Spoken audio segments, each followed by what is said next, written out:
लोग कैसे हो?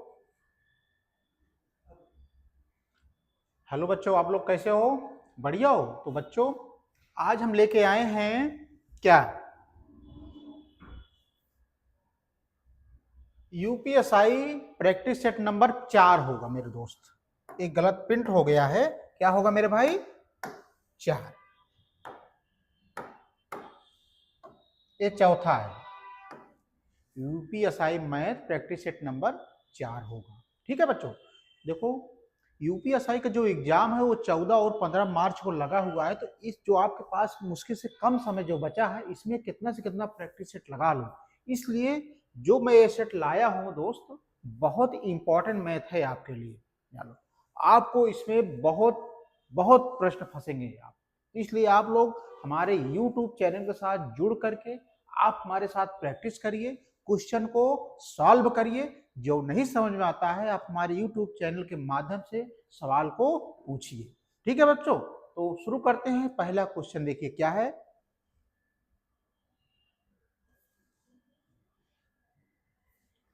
देखो, यह क्वेश्चन आया है यूपीएसआई 2021 में। कब आया है मित्र? 2021। देखिए सवाल क्या कह रहा है, बहुत मजेदार सवाल है, समझ लो। राहुल अपनी बचत का 15% वृद्धा आश्रम को, ठीक है, 15% अनाथालय को, 20% मेडिकल मदद देने वाली संस्था को दान कर देता है। ये तो बातें चल रही हैं। वह अपनी बचत में से 7600 रुपए बैंक में जमा करता है। अपनी बचत में से 7600 रुपए बैंक में जमा करता है। अगर राहुल की बचत उसकी सैलरी का 76% है तो उसकी सैलरी ज्ञात करो। कह रहा है बच्चों, अगर राहुल की बचत उसकी सैलरी का, माना सैलरी एक्स है, क्या मानोगे? माना सैलरी यक्स का, कह रहा है सैलरी का 76%। इसका मतलब क्या होगा? यक्स का 76%। ठीक है, 76% है।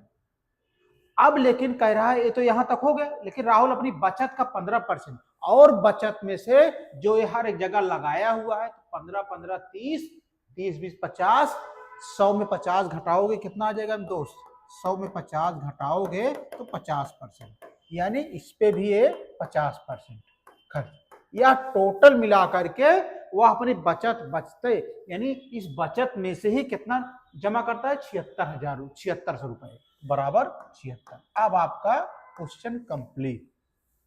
ध्यान से देखो, राहुल अपनी बचत का 15% वृद्धाश्रम को, 15% अनाथालय को, 20% मेडिकल देने वाली संस्था को दान कर देता है, यानी बचत से ही। तो माना बचत यक्स का है, वह अपनी बचत में से 7600 रुपए बैंक में जमा करता है, यानी वो बचत का भी 7600 रुपए बैंक में जमा करता है। ठीक है, अगर राहुल की बचत उसकी सैलरी का 76% है तो उसकी सैलरी ज्ञात करो। तो माना सैलरी यक्स है, यक्स का 76% और कहां कहां दान किया हुआ है उसको मिला करके यह बराबर किसके है? जो बैंक में जमा करता है पैसा 7600 रुपए। अब इसको सॉल्व करो दोस्तों। यक्स 76% को क्या ले सकते हो मित्र? 76/100। ठीक है, 50% को क्या ले सकते हो? सारे बच्चे जानते हैं 50/100 बराबर 7600। कोई दिक्कत दोस्त नहीं। यही पे काटा पीटी में आप लोगों को गड़बड़ कर देते हो, आंसर नहीं ला पाते हैं। लेकिन अब ध्यान से समझना, एक 0 0 उड़ा दो, 76 51, एक बार 0 और 5 दूना 10। अब क्या बचा ऊपर? यक्स, नीचे क्या बचा? 2 बार 100। ये बराबर किसके हुआ है? 2 के। नीचे एक मान कर त्रिया गुणा कर दो। वर्ड में एक से गुणा करेंगे मेरे भाई, वर्ड एक्स आएगा 100 100, यानी 2 गुणे 4 0। ठीक है, अब एक्स में 4 0 से गुणा करोगे तो आ जाएगा 20,000। यही हमारा आंसर आ गया। किसी बच्चे को कोई दिक्कत समस्या अगर हो, हमारे YouTube चैनल पे कमेंट करके अपनी समस्या बता सकता है। ये बहुत इंपॉर्टेंट क्वेश्चन था। इस तरीके से आपको लगेगा, मुश्किल से आप इस 20 सेकंड में आप सॉल्व कर लोगे। तो बच्चों, चीजें समझ में आई हो तो आप वीडियो को लाइक कर दो, सब्सक्राइब कर दो, दूसरे बच्चों को भी शेयर कर दो, जिससे उसका भी भला हो सके। ठीक है, चलो हम आगे बढ़ते हैं अगले प्रश्न की तरफ। यह देखो दोस्त, यह क्वेश्चन बहुत इंपॉर्टेंट है। साधारण ब्याज के तहत प्रति वर्ष 28% की दर पर 22,050 रुपए पर 8 वर्ष में प्राप्त मिश्रधन ज्ञात कीजिए। तो बच्चों बचाओ, मिश्रधन इसमें पूछ रहा है तो मूलधन क्या रहा होगा, 100 रुपए रहा होगा। मूलधन कितना था मेरे दोस्त, 100 रुपए। इसी 100 रुपए पे साधारण ब्याज के तहत प्रति वर्ष 28% की दर पर, इसी 100 रुपए पे 28% की दर पर 2250 रुपए पर 8 वर्ष में प्राप्त करता है। 28 वर्ष में 8, 28% में 8 वर्ष में। आपको मैं ट्रिक बता रहा हूं, इसको जरूरत ही नहीं है। मूलधन 100 रुपए रहा है, मूलधन 100 रुपए रहा है, इसी 100 रुपए पे 28% प्रति वर्ष की दर से 8 वर्ष का मिश्रधन पूछ रहा है। तो 100 रुपए प्लस 28% गुणे 8। अब इसको सॉल्व करो तो 100, 28 में 8 से गुणा करोगे, 8 28 64, 8 दूनी 16, 16 6 22, इसको जोड़ोगे मेरे भाई तो 324 आ जाएगा। जब इतना आपका आंसर आ जाए तो हम ऑप्शन की सहायता से और इसकी सहायता से आंसर ला देंगे। अब डिजिटल सम का यहाँ पर हम यूज कर रहे हैं, डिजिटल सम का यूज करेंगे। 3 2 5 4 9। अब इन 9 से इस ऑप्शन को चेक करेंगे। 9 का डिजिटल सम क्या कहता है, संख्याओं का योग 9 से कटना चाहिए। इसका मतलब क्या है, 7 4 11 4 15 2 17, 9 से भाग दोगे 17 नहीं कटेगा, यानी ये आंसर नहीं होगा। 7 2 9 4 13 4, 7 2 9 4 13 4 17 2 19, ए भी नहीं होगा। 7 3 10 4 14 4 18 2 20, ए भी नहीं कटेगा दोस्त। 7 1 8 4 12 4 16 2 18। अब कितने से काटना है, 9 से, 9 दूना 18। अर्थात डिजिटल सम का यूज किया तो ऑप्शन डी 9 से पूरी तरह विभाज्य हो गया। इस तरह से हम इस ट्रिक की सहायता से ऑप्शन डी आंसर पा गए। तो बच्चों इस तरह से सवाल आ जाए तो आपको ज्यादा घोलमाल करने की जरूरत नहीं है, बस ये वाला आप कंसेप्ट जाने रहो और डिजिटल सम का प्रयोग करके आप सवाल को सॉल्व कर लो और आगे बढ़ जाओ। ठीक है, आगे बढ़े। चलो आगे बढ़ते हैं अगले प्रश्न पे। देखो अगला प्रश्न क्या कह रहा है। ये बहुत इंपॉर्टेंट क्वेश्चन है दोस्तों, सारे इंपॉर्टेंट क्वेश्चन है, सारे पीवाई को उठाया हूं आप लोगों के लिए, जान लो। अगर आप यही 25 दिन प्रैक्टिस कर लोगे तो समझ लो आपका यूपीएसआई में सिलेक्शन से कोई नहीं रोक सकता। लेकिन आपको मेहनत जी तोड़ करना है। ठीक है, पहले सवाल को पढ़ो, एग्जामिनर उसमें से पूछना क्या चाह रहा है बस उसी के अकॉर्डिंग जवाब दो। बस आप 20% की छूट देने के बाद सीरा एक मोबाइल फोन 24 रुपए में बेचती है और फिर भी 20% लाभ कमाती है। ठीक है, अगर मोबाइल फोन बिना किसी छूट के बेचा गया हो तो लाभ प्रतिशत ज्ञात करो।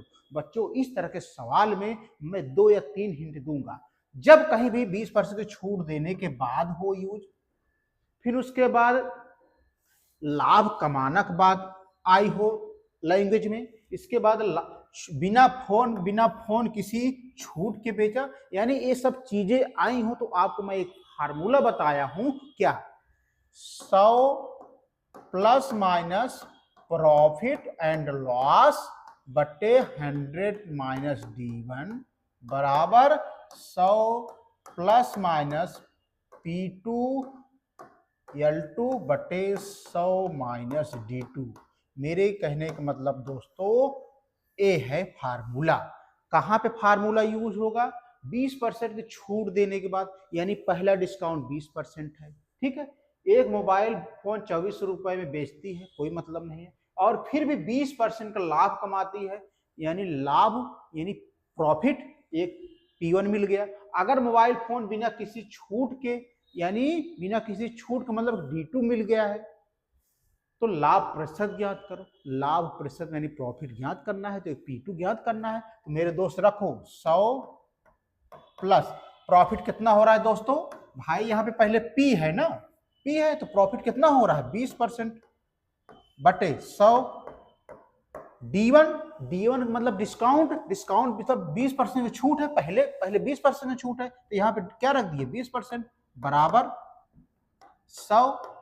इसका लाभ प्रतिशत नहीं मालूम है, जब कोई चीज नहीं मालूम हो तो कोई x मान लो बटे 100 माइनस D2, D2 कहां से याद करोगे? अगर मोबाइल फोन बिना किसी छूट के बेचा गया हो, बिना किसी छूट के मतलब छूट 0 है, तो D2 का स्थान पे क्या रख दोगे? यहाँ पे 0। अब इसको सॉल्व करो, 100 में 20 जोड़ोगे 120 बटे 100 में 20 घटाओगे 80 बराबर आ गया 100 प्लस x बटे 100 में 0 गए 100।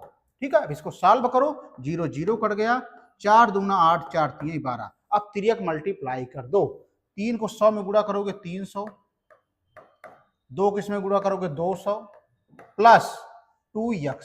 अब गिनती एक तरफ करो, 300 200 इधर पक्षांतर होगा तो माइनस हो जाएगा 200 बराबर 2x के, 300 में 200 घट जाएगा 100 बराबर 2x के।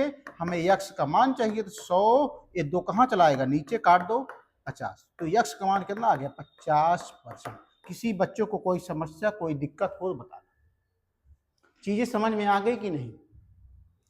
ये फार्मूला याद तो 100 प्लस P1 ऑब्लिक L1 बटे 100 माइनस D1 बराबर सेम D2 के लिए अब लगाओ। इसके बाद इसमें चीजें ढूंढो कि P1 कौन काम कर रहा है, D1 कौन काम कर रहा है, P2 कहां पे है, D2 कहां का है। अगर ये ढूंढ लिए आप सवाल से तो आपको सवाल लगाने से कोई नहीं रोक सकता, लेकिन आपको फार्मूला और ये टर्म आपको ढूंढना आना चाहिए। आगे चलें दोस्तों, चलो आगे चलते हैं अगले प्रश्न पे हम।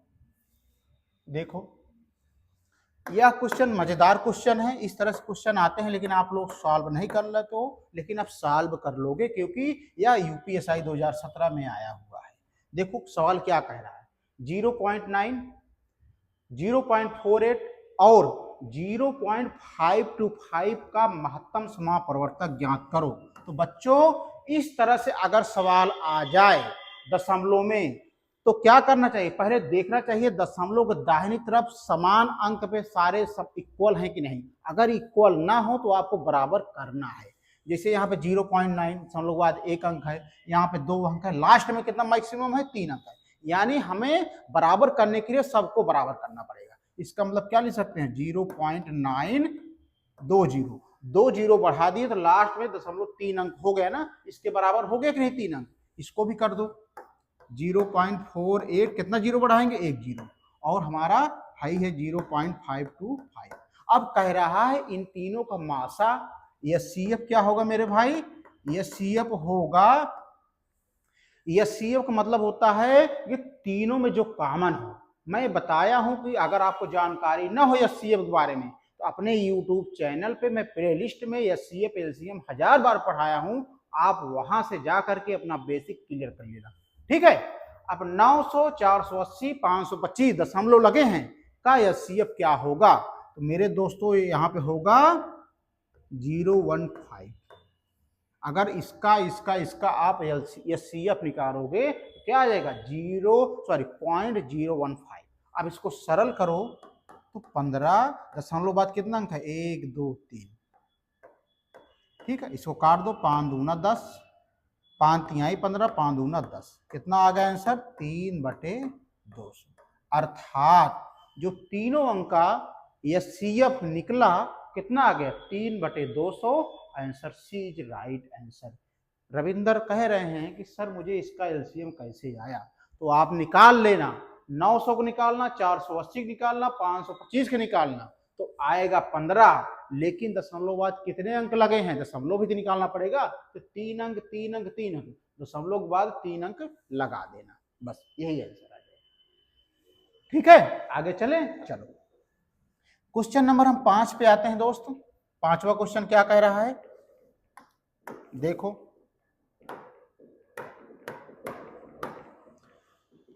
0.49 x square plus 0.09 y square plus 0.42 xy बटे 0.4x plus 0.3x plus 0.3y बराबर क्वेश्चन मार्क। इसका हल कैसे होगा, यानी क्वेश्चन मार्क की जगह पे क्या आएगा, यही पूछ। तो मेरे दोस्त 0.49x स्क्वायर है, इसको क्या लिख सकते हो? 0.7x। ठीक है, और प्लस 0.09 y स्क्वायर के क्या लिख सकते हो? का होल स्क्वायर लिख सकते हो कि नहीं? कैसे? अगर इसको तोड़ोगे तो ये पूरा टर्म आ जाएगा। इसलिए मैंने इसको 60 में होल स्क्वायर के रूप में लिखा, तो आ गया 0.7x प्लस 0.3y का होल स्क्वायर। अगर इसका विस्तार करोगे तो ये पूरा आ जाएगा। ये किसका फार्मूले से यूज हुआ? a प्लस बी का होल स्क्वायर। ठीक है, अब बटे कितना है मेरे दोस्त? 0.4x 0.3x कितना हो गया? 0.7x प्लस 0.3y, ये है ही है। तो भाई एक से ए पूरा कैंसिल हो गया, हमारा बचा क्या? 0.7x plus 0.3y। यही हमारा आंसर आ गया। किसी बच्चों को कोई दिक्कत नहीं होनी चाहिए, हमारा option C is right answer. लेकिन रविंदर कह रहे हैं कि सर ए कैसे आप ला दिए? तो मेरे दोस्त मैं इसको देखो तोड़ रहा हूं, इसके बराबर आएगा। देखो a प्लस बी का होल स्क्वायर का सूत्र क्या होता है? A square plus B square plus 2ab होता है कि नहीं? ठीक है, एक जगह पे यहाँ पे क्या है? 0.7x है, 0.7x का वर्ग करोगे क्या होगा? 0.7x का होल स्क्वायर प्लस b की जगह पे क्या है यहाँ पे? 0.3y का होल स्क्वायर प्लस 2। a का मान कितना है दोस्तों? 0.7x है, b का मान कितना है? 0.3y। इसको करो सस्ता 49x square plus 3 Trika 9y square plus 7 त्रिक 1 दूना 42। ठीक है, एक्स वाई। देखो जब मैंने इसको तोड़ा तो कितना आ गया? 0.49x square plus 0.49y square plus 42xy। इसको जब सिकोड़ोगे यानी बटोरोगे तो क्या आ जाएगा? वर्ग में ए आ जाएगा। एक से वर्ग से ए नीचे वाला कैंसिल हो गया, तो हमारा आंसर क्या आ गया? यही है। चीजें क्लियर की नहीं आप लोगों को? तो अगर चीजें क्लियर हुई हो, वीडियो पसंद आ रहा हो, तो आप वीडियो को लाइक और सब्सक्राइब करना मत भूलिए। और सारे इंपॉर्टेंट क्वेश्चन चल रहे हैं यूपीएसआई और यूपी कांस्टेबल के लिए, ये समझ लेना। यहीं से क्वेश्चन उठाए जाएंगे, सेम इसी तरह क्वेश्चन पूछे जाएंगे आपको। ठीक है, चलो अगले प्रश्न पे आते हैं। देखो एक क्वेश्चन क्या कर रहा है, बहुत गजब का क्वेश्चन है। यूपीएसआई 2021 की एग्जाम में यह क्वेश्चन आया हुआ है। कह रहा है यदि एक आदमी 49 किलोमीटर की जगह 53 किलोमीटर गाड़ी चलाता है तो वह 84 किलोमीटर अधिक यात्रा करता है। जब वह 53 किलोमीटर की चाल पर यात्रा करता है तो उसके द्वारा तय की गई दूरी ज्ञात करो। तो दोस्तों सुनो, इसमें कैसे लगाना है आपको। एक आदमी 49 किलोमीटर की जगह 53 किलोमीटर गाड़ी चलाता है, तो स्पीड पहले 49 किलोमीटर की जगह 49 किलोमीटर की जगह कितना चलाता है? 53 किलोमीटर। दो टर्म बन गए। ठीक है, उसके बाद क्या हुआ? 84 किलोमीटर। 84 किलोमीटर किसका है? किसका पैमाना है? दूरी का है ना, यानी डिस्टेंस। तो दोस्तों जो स्पीड का अनुपात होगा वही दूरी का भी अनुपात होगा। इसका मतलब स्पीड का अनुपात 49 53 है, तो दूरी कितना होगा? 49 और 53 होगा। ठीक है, इनका डिफरेंस कितना है? 13 में 9 हो गए 4। यह 4 कितने किलोमीटर के बराबर है? वह 84 किलोमीटर अधिक यात्रा करता है, यानी ये 4 इनका डिफरेंस किसके बराबर है? 84 के। तो एक की यूनिट बराबर क्या हो जाएगा दोस्तों? 84 बटे 4। 4 दूना 8, 4 एकम 4, यानी एक यूनिट बराबर आ गया 21 की। ठीक है, क्या पूछ रहा है? जब वह 53 किलोमीटर की चाल यात्रा करता है, यानी 53 चाल पर यात्रा करता है, तो उसके द्वारा तय की गई दूरी 53 पे कितना होगा? तो 53 गुणे 21 गुणा कर दोगे दोस्तों, आ जाएगा 11-13 किलोमीटर। किसी बच्चों को कोई दिक्कत नहीं होनी चाहिए। समझ में आ गया? जी सर बिल्कुल समझ में आ गया है। देखो मैंने यहाँ पे डिस्टेंस 4:49:53 क्यों किया? क्योंकि यहाँ पे उसके क्वेश्चन के आगे भी एग्जामिनर दिया हुआ 84 किलोमीटर अधिक यात्रा करता है, यानी दूरी का भी कहीं ना कहीं रोल है, इसलिए हमेशा याद रखना जो चाल का भी अनुपात होगा वही दूरी का भी अनुपात होगा। चाल का अनुपात दिया 49-53, तो दूरी का अनुपात कितना होगा 49-53। क्यों ऐसा किया? क्योंकि आगे 84 किलोमीटर से कम तुलना करना था, तो 49 और 53 का डिफरेंस 4 आ गया, एक किसके बराबर हुआ? 84 के कितने गुना है? 21 गुना है। तो कह रहा 53 किलोमीटर यात्रा करने में कितना दूरी जाना पड़ेगा? 53 में 21 से गुणा कर दिया, आ गया 11-13। ठीक है, आगे बढ़े। चलो हम अगले प्रश्न पे आते हैं। देखो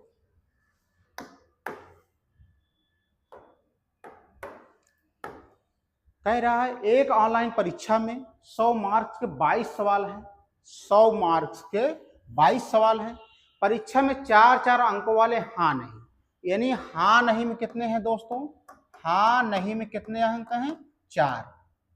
ठीक है, 4 अंक हाँ नहीं के 4 अंक, और 5-5 अंक वाले बहुविकल्पी प्रश्न। बहुविकल्पी में कितना है? 5 है। ठीक है, प्रश्न है परीक्षा में कितने बहुविकल्पी प्रश्न हैं? तो दोस्तों एक ऑनलाइन परीक्षा में 100 मार्क के 22 सवाल, 22 सवाल हाँ नहीं वाले हैं, तो 22 चौक 88 हो गया। 5-5 सवाल बहुविकल्पी हैं, यानी 5 गुणे 22, 22 पंचे 110। इनके टोटल क्वेश्चन कितने थे? 100 मार्क्स थे, 100 थे। ठीक है, अब घटाओगे कितना आ जाएगा? 10, और 100 में 88 घटाओगे कितना आ जाएगा? 12। तो कह रहा है परीक्षा में कितने बहुविकल्पी प्रश्न हैं? तो बहुविकल्पी वाला ऑप्शन ए है। तो कितने प्रश्न हैं दोस्तों? 12। यही हमारा आंसर आ गया। किसी बच्चों को कोई दिक्कत, कोई समस्या हो तो बताओ। चीजें समझ आ गई? इसमें 2 टर्म थे, यह हाँ नहीं वाले थे 4-4 क्वेश्चन, ठीक है, बहुविकल्पी थे 5-5 क्वेश्चन, ठीक है, और 100 मार्क के 22 सवाल थे, तो 22 इसमें गुणा कर दिया 88 हो गया, 22 इसमें गुणा कर दिया 110 हो गया, टोटल क्वेश्चन 100 थे, 100 यहाँ पे ला दिया। 100 में 88 घट गए 12, 110 में घट गया 10 आ गया। पूछ रहा है बहुविकल्पी के कितने प्रश्न है? बहुविकल्पी की तरफ कौन सा है? 12। यही हमारा आंसर आ गया। ठीक है, तो चीजें पसंद आ रही हो बच्चों तो वीडियो को लाइक और सब्सक्राइब करना मत भूलिएगा।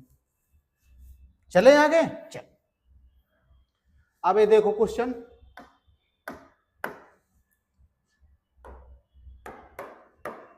चार सेंटीमीटर भुजा के घन के अंदर, 4 सेंटीमीटर वाले भुजा के घन के अंदर, सबसे पहले घन बनाओ आप। घन कैसे बनता है? ठीक है, इसकी भुजा कितनी है? 4 सेंटीमीटर है, 4 सेंटीमीटर है, 4 सेंटीमीटर है, 4 सेंटीमीटर, ये भी 4 सेंटीमीटर होगी। ठीक है, अंदर एक अधिकतम आकार का गोला है, यानी गोला बना हुआ है। ठीक है, तो इसकी ये भुजा जब 4 है तो त्रिज्या क्या हो जाएगी? r बराबर 2 हो जाएगी, यानी गोले की त्रिज्या r बराबर क्या हो जाएगी? 2 हो जाएगी। क्यों हो जाएगी मेरे भाई? यहां से यहां तक की दूरी 4 है, गोले में रिपेंट है, तो इसका आधा कितना हो जाएगा? 4 का आधा 2, यानी गोले की त्रिज्या r बराबर 2 हो गई। और घन की भुजा कितनी है? 4। ठीक है, कह रहा है गोले की सतह तथा घन के बीच का स्थान का आयतन ज्ञात करो। इसका मतलब क्या है दोस्तों? इस घन में से जो गोला बना है, तो घन में से गोले का आयतन निकाल दोगे तो जो खाली स्थान है वही आयतन आ जाएगा। कहने का मतलब ये है कि घन का आयतन माइनस गोले का आयतन, तभी तो खाली स्थान वाला आयतन आएगा। यानी घन में से गोला निकालोगे तभी तो आएगा। तो तुम्हें मालूम होना चाहिए घन का आयतन का क्या फार्मूला होता है? भुजा का घात 3। गोले का आयतन का फार्मूला क्या होता है? 4/3 पाई r क्यूब, ये होता है सूत्र। तो दोस्तों भुजा कितनी है घन की? 4, तो 4 की घात 3 माइनस 4/3। एग्जामिनर यहाँ पे चालाकी खेला है, पाई मान कितना दिया है? 3, तो यहाँ पे क्या रख देंगे? 3। r इसका कितना है गोले का? r मैंने बताया हूं 2 है, इसके जगह क्या रखोगे? 2 का वर्ग।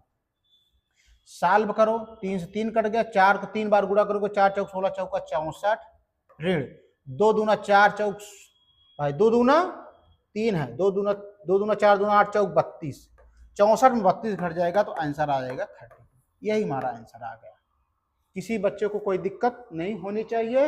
यह क्वेश्चन बार बार पूछा जा रहा है, चाहे रेलवे हो, चाहे यूपीएसआई हो, चाहे यूपी कांस्टेबल हो, हर एग्जाम में ये क्वेश्चन आता है। तो इसलिए आप नोट कर लीजिए कि इस तरह से क्वेश्चन पूछे जाए तो घन में से गोला घटाओगे तो जो शेष है जगह वही उसका आयतन हो जाएगा। मेरे कहने का मतलब है कि घन का आयतन माइनस गोले का आयतन जब करोगे तो आंसर जो आ जाएगा वही हमारा आंसर है। ठीक है, आगे बढ़े। चलो हम अगले क्वेश्चन पे आते हैं। ये वाला क्वेश्चन देखो, ये वाला क्वेश्चन कह रहा है ए संख्या गुणे ए संख्या गुणे ए संख्या का अनुमानित मान ज्ञात करो। तो बच्चों यहाँ पे सब चीज का अनुमान लेना है दोस्त, यहाँ पे सब चीज का अनुमान लेना है। तो देखो 44.897, आप क्लास बचपन से पढ़े होंगे कि दशमलव के बाद अगर सब हटाना हो तो 5 अंक से बड़ी संख्या अगर हो तो एक आगे जुड़ करके सारी संख्याएं हट जाती है। मेरे कहने का मतलब जैसे 44.897 है, इसको सब हटाना है तो 5 से बड़ी संख्या है ना, तो यहाँ पे एक जुड़ जाएगा, क्या हो जाएगा 45 गुणे। आप दशमलव बाद यहाँ पे 0 है, यानी वो 5 संख्या बड़ी नहीं है तो इसको हटा सकते हैं, लेकिन कोई संख्या जुड़ेगी नहीं, मतलब 45 ही लिखा जाएगा गुणे। यहाँ दशमलव बाद 1 अंक है, हमने क्या कहा कॉन्सेप्ट ने कि 5 से बड़ी होना चाहिए तभी एक आगे जुड़ता है, यहाँ पे 1 है तो कोई संख्या नहीं जुड़ेगी, इसका मतलब यही लिखा जाएगा अनुमानित 101। ठीक है, इसको गुणा करोगे तो 45 में 45 से गुणा करो कितना आएगा, 5 25, 5 चौक 20, 2 22, 4 5 20, 4 चौक 16, 2 18, 5 2 8 2 10, 2 20 25, कितना बचा है 101। लगभग इसको इसमें गुणा करोगे तो अनुमानित आ जाएगा इतना। भाई 20 25 इसको इसमें गुणा कर लिए, फिर इसके बाद 101 में गुणा करोगे तो अनुमानित कितना आ जाएगा, ए आ जाएगा। कितना आ जाएगा आंसर 20 4 3 00। रविंदर कह रहे हैं सर गुणा मैंने कर लिया हूं, अनुमानित ए नहीं आ रहा है। अरे मूर्ख, दशमलव के बाद तो संख्या हटाए हैं, तो जब इसका गुणा करोगे तो लगभग किसके समीप आप पहुंच रहे हो, कौन से ऑप्शन के नजदीक पहुंच रहे हो, ना इसके पहुंचोगे ना इसके पहुंचोगे, ये ज्यादा हो जाएगा। लगभग इसके नजदीक पहुंच रहे हो ना, तो ऑप्शन जब जिसके नजदीक पहुंच रहे हो वही आंसर हो जाएगा, क्योंकि पूछा है अनुमानित। हमने यहाँ पे दशमलव के बाद संख्याएं हटा दी हैं, इसलिए एग्जैक्ट आंसर नहीं आ रहा है। जब हमारा इस संख्याएं कुछ आ जाएं, हम इसके नजदीक पहुंच जाए तो वही हमारा आंसर होगा। ठीक है, चलो आगे प्रश्न पे चढ़े। ये समझ में आया कि नहीं आपको? चलो, ये बहुत इंपॉर्टेंट क्वेश्चन है, इसको आप नोट कर लो अभी से ही, बहुत इंपॉर्टेंट क्वेश्चन है। इस तरह से क्वेश्चन पूछे जाते हैं। दिए गए असतत आंकड़ों की आवृत्ति वितरण में मान 0 के सामने आवृत्ति x है, अगर माध्य 2.5 है तो x का मान ज्ञात हो। इस तरह से स्ट्रक्चर दिया रहेगा। तो देखो एफ दिया हुआ है, एक्स दिया हुआ है, तो आपको एफ एक्स निकालना है। ठीक है, ये दिया रहेगा, एक्स में 0 से गुणा करोगे 0, 20 में 1 गुणा करोगे 20 आएगा, 40 में 2 से गुणा करोगे 80, 4 में 30, 40 में 30 गुणा करोगे 120, 20 चौक 80 और 2 4 5 20। इसका टोटल सम कितना होगा 0, 8 2 10 2 12 8 20 2 22 2 1 3 320। अब इसका डिजिटल निकाल लो, 20 4 40 80 100 120 124, ये भी तो बचा है रविंदर प्लस एक्स। ठीक है, अब कह रहा है माध्य दिया है, तो दोस्तों माध्य बराबर होता है फार्मूला एफ एक्स बटे एफ। ठीक है, अब मान इस फार्मूले में रख दो, माध्य का मान, माध्य की जगह क्या रखेंगे 2.5, एफ एक्स की जगह कितना रखेंगे 320। अरे दोस्त 320 ये एफ एक्स नहीं दिया है, और एफ की जगह कितना रखेंगे 124 प्लस एक्स। अब चीजें सरल करो, यहां दशमलव हटा दो, यहां 1 0 बढ़ा दो।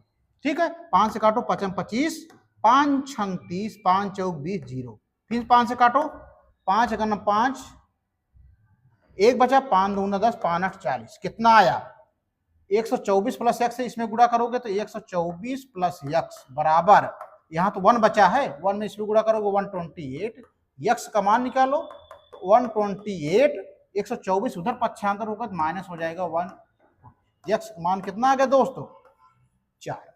किसी को दिक्कत नहीं होनी चाहिए। समांतर माध्य यानी माध्य बराबर एफ एक्स बटे एफ, हमने सारा मान रख करके सॉल्व किया तो हम एक्स का मान पा गए 4, जो कि option D is right answer. आगे चलें? जी सर, आप बिल्कुल चलिए, आगे चलते हैं। देखो, यह बहुत इंपॉर्टेंट क्वेश्चन है ये वाला। समझो पहले तरीका कैसे लगाया जाता है। देखो, DRAUGHT शब्द के अक्षरों को कितने कितने तरीकों से व्यवस्थित किया जा सकता है अगर स्वरों को हमेशा एक साथ रखा जाए। अब बच्चों, इस शब्द में स्वर, तो स्वर कितने होते हैं अंग्रेजी में? 5, AEIOU। तो इस शब्द में कितने अक्षर हैं? 2, AU। इनको एक साथ रख करके कह रहे हैं आप कितने शब्द हैं? तो 1 2 3 4 5, 1 2 3 4 5। ठीक है, तो इस स्वर को कितने तरीके से रख सकते हो? एक तो AU रख सकते हो, एक रख सकते हो UA, इसको भी रख सकते हैं UA कर सकते हो, तब भी कितने शब्द बनेंगे? 1 2 3 4 5। एक बार AU रखा फिर सारे शब्द काउंट कर लिए, एक बार UA रखा फिर 5 शब्द बचे, फिर 5 शब्द लिख दिया। अब इसका फैक्टोरियल क्या होगा? स्वर 2 बार है, दो बार यूज हुआ है तो 2 फैक्टोरियल लिख दोगे। अकुड़े भाई दो स्वर हैं तो 2 फैक्टोरियल। और कितने शब्द हैं? 1 2 3 4 5 6। एक बार आप स्वर का फैक्टोरियल निकाल लो, गुड़े एक बार कितने शब्द हैं बने हैं? ये पूरा एक शब्द हो गया। 2 3 4 5 6 फैक्टोरियल। ठीक है, अब इसको निकालो। 2 फैक्टोरियल 2 गुड़े 1 होता है, 6 फैक्टोरियल होता है 6 गुड़े 5 गुड़े 4 गुड़े 3 गुड़े 2 गुड़े 1। इसको गुड़ा करो। 2 1 कनम 2, 6 दूनी 12 5 60, 4 3 12 दूनी 24। गुड़ा करोगे दोस्त 0 6 6 24, 6 दूनी 12 2 14, 1440 आंसर आ जाएगा, जो कि option D is right answer. यह बहुत इंपॉर्टेंट क्वेश्चन है। ठीक है, तो दोस्तों इस तरह से आज हमने यूपीएसआई का प्रैक्टिस सेट नंबर 4 मैंने समाप्त कर दिया। इसमें सारे इंपॉर्टेंट क्वेश्चन थे। आप लोगों को समझ में आ गई हो चीजें तो आप वीडियो को लाइक और सब्सक्राइब जरूर कर दीजिएगा। कल बढ़िया बढ़िया आपके लिए और क्वेश्चन लाएंगे यूपीएसआई प्रैक्टिस सेट नंबर 5। तब तक हमारे यूट्यूब को आप देखते रहिए और चैनल के साथ जितना सब्सक्राइब हो सके, जितना आप शेयर कर सको आप शेयर करिए। धन्यवाद।